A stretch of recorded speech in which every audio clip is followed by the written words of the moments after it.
Les gars, avant de commencer, merci beaucoup. On monétise déjà, donc bientôt une vidéo sur mon premier paiement YouTube et d'autres trucs du genre. Petit à petit, on achètera un micro, un ordi portable ou autre pour améliorer la qualité. Merci encore à tous, on commence.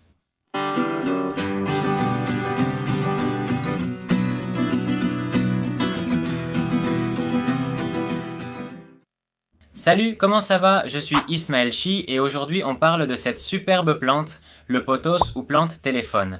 Regardez sa taille. Mais oui, je voulais recommencer à faire ce genre de vidéo parce que avant de parler des animaux, je parlais des plantes. Et bon, c'est ma chaîne, je parle de ce que je veux ici. Et voilà, je voulais commencer avec cette plante parce que c'est probablement la plus facile à entretenir et celle que tout le monde connaît. Donc, voilà, commençons avec le substrat. Salut, ici Ismaël du futur. Spoiler, on ne commence pas avec le substrat, mais avec un autre sujet qu'Ismaël du passé va vous expliquer. Cette superbe plante est envahissante en de nombreux lieux. Cela peut signifier deux choses. La première, c'est qu'il n'y a pas de concurrent, ou la deuxième, c'est que cette fichue plante s'adapte très bien. Et c'est le cas, non? C'est la raison pour laquelle elle est très adaptée aux débutants si tu commences avec, les plantes d'intérieur, non? Si tu débutes dans ce hobby, je te la recommande vivement. Il existe énormément de variétés, celle-ci est la plus courante, honnêtement, elle m'a coûté environ 200 pesos, tu la trouveras dans n'importe quelle pépinière, mais il existe aussi les Neon Green, avec des variations, Marble, Queen, Golden, Satin, entre autres. Je vais te laisser beaucoup de photos pour te montrer le large choix. Tu pourras ainsi commencer selon ton budget, tes besoins et tes envies. Tu peux choisir quelque chose de très exotique, comme la satin, ou tu peux opter pour quelque chose de plus classique, comme celle que j'ai ici. Commençons par le substrat. De quoi ai-je besoin? Prends de la terre de pépinière, rien de spécial n'est nécessaire pour cette plante, utilise ce substrat. Je te conseille plutôt d'ajouter de la perlite ou de l'agrolite pour améliorer le drainage. Que veut dire un meilleur drainage?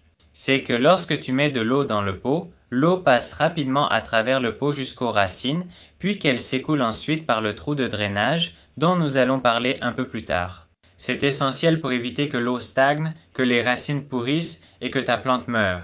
C'est un problème courant que nous aborderons plus tard, mais il peut être évité facilement. Passons à l'humidité et à l'arrosage, et je vais être honnête avec toi, tous les points concernant cette plante vont être super simples. Pourquoi? Tu vas t'en rendre compte tout de suite. Commençons par l'humidité. Je vis à Mexicali, il fait 50 degrés, on meurt de chaud, chaque sortie nous fait transpirer, c'est horrible. Ça veut dire que l'air est toujours super sec et regarde. Cette plante est vraiment magnifique, elle pousse de plusieurs mètres par an et n'a pas besoin d'un environnement humide, mais est-ce que ça veut dire qu'elle prolifère dans ce genre d'environnement? Oui et non, elle ne craint pas l'humidité, mais si tu la mets dans un endroit très humide, comme 70% d'humidité en terrarium, elle poussera encore mieux. Donc, si tu peux lui offrir plus d'humidité, fais-le. Au Chiapas, où il fait très humide, elle poussera bien mieux qu'ici, je te l'assure. Mais de toute façon, si tu vis à Sonora, qui est l'endroit le plus chaud et sec de tout le Mexique, ne t'inquiète pas, cette plante va résister. Arrosage. C'est très simple et je vais te donner ma règle d'or, mes secrets révélés. Quand tu vas arroser, avant tout, mets ton doigt dans le substrat, dans la terre. Ne t'inquiète pas si tu as des ongles ou une manucure. Désolé, mais c'est ma règle d'or. Mets le doigt et si le substrat est sec, arrose. Aussi simple que ça. Si tu le sens humide ou détrempé, n'arrose pas. Aussi simple, aussi facile et pour toute la famille. Prends bien en compte la saison de l'année. En été, il faudra arroser plus souvent. Personnellement, je l'arrose environ une fois par semaine et c'est parfait. Mais en hiver, tu arroses seulement une fois toutes les 2 ou 3 semaines, selon la capacité de ton substrat à retenir l'humidité. Pour moi, la clé est de ne pas trop arroser, une fois par semaine ou toutes les 2 semaines. Mais quand tu vas le faire, arrose abondamment, trempe bien la plante, mais évidemment, il faut avoir un bon drainage, toujours, pour que l'eau ne stagne pas, c'est très important. Et en parlant de trous, parlons de pot. Quel type de pot me faut-il? Je viens de vous parler des trous de drainage et je vais vous les montrer. Dans ce cas, ce pot suspendu a 4 trous, 1, 2, 3, 4, et ils sont très importants, et laisse-moi te dire pourquoi. Les trous de drainage, c'est vraiment quelque chose de très connu, assez simple si tu t'y connais en plantes, mais on commence tous sans rien savoir, et je suis là pour t'apprendre.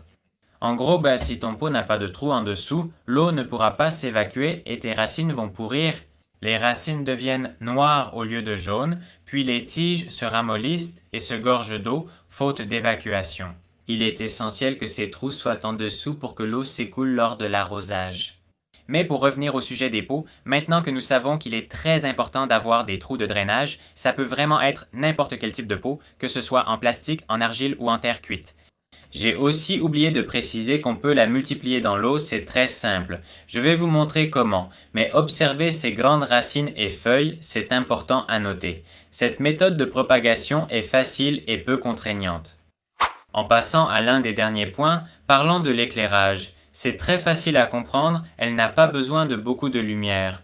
Cela peut aller d'une pièce avec très peu de lumière à une pièce avec une lumière assez modérée. Ce que je ne vais pas te recommander, c'est de la placer dans un endroit où elle reçoit directement le soleil, car elles sont assez sensibles aux brûlures. Tant que tu ne la places pas directement à une fenêtre, comme un cactus ou une succulente, c'est parfait. Maintenant, comment cette belle plante se propage-t-elle? En gros, nous avons notre plante. Nous allons prendre une tige assez longue et nous allons faire quelques coupes. Où doivent se faire les coupes? Ici, regarde. On va prendre nos ciseaux, qui sont d'ailleurs assez rouillés, il m'en faut des nouveaux. On va couper par ici pour que tu vois bien. Alors, tu vois bien ici, 1 et 2, ici. Je veux que tu regardes bien où j'ai coupé. J'ai coupé exactement ici, là il y a la feuille, et ensuite ici il y a la tige, aux deux extrémités. Par ici, ces deux parties vont donner des racines, et aussi ici, si tu regardes bien ces petites parties-là, il y aura aussi des racines qui vont sortir. Place-les dans l'eau, des racines pousseront en quelques jours. Tu pourras alors les transplanter dans un autre pot. C'est très simple. Pour finir, parlons de la fertilisation. À quelle fréquence dois-je le faire? En réalité, tu n'es pas obligé de fertiliser. Si tu ne fertilises pas, il ne se passera rien, elle continuera à pousser comme une folle, parce que cette plante est très adaptable, comme je te l'ai dit tout à l'heure, mais ça ne fait jamais de mal de lui donner un petit coup de pouce. Tu peux fertiliser 1 ou 2 fois par an, au printemps ou en été, c'est à ce moment-là que cette plante est à son apogée et qu'elle pousse déjà comme une folle. En résumé, n'arrose pas trop. Arrose 1 fois par semaine ou lorsque le substrat est sec. N'importe quel pot avec un trou de drainage dessous pour éviter que l'eau stagne et que les racines pourrissent. Éclairage faible ou moyen, mais jamais direct car elles sont assez sensibles aux brûlures. Propagation très simple, elle peut se faire dans l'eau ou dans la terre. Et voilà, je pense que ce serait tout. Si tu as une question, merci de la mettre dans les commentaires, et si tu veux que je parle d'une autre plante ou d'un animal en particulier pour ses soins, merci de le mettre aussi dans les commentaires. Et ce serait tout, n'oublie pas de me suivre et d'aimer la nature. Au fait, je ne vais pas vous voir pendant 10 jours ou même plus, parce que je pars en vacances, je vais visiter Mexico pour la première fois. Je viens de Basse-Californie. J'ai déjà pris un vol avec escale à l'aéroport, mais je ne suis jamais allé en ville. J'espère que ce sera agréable. Et voilà, je vous verrai dans quelques jours. Au revoir!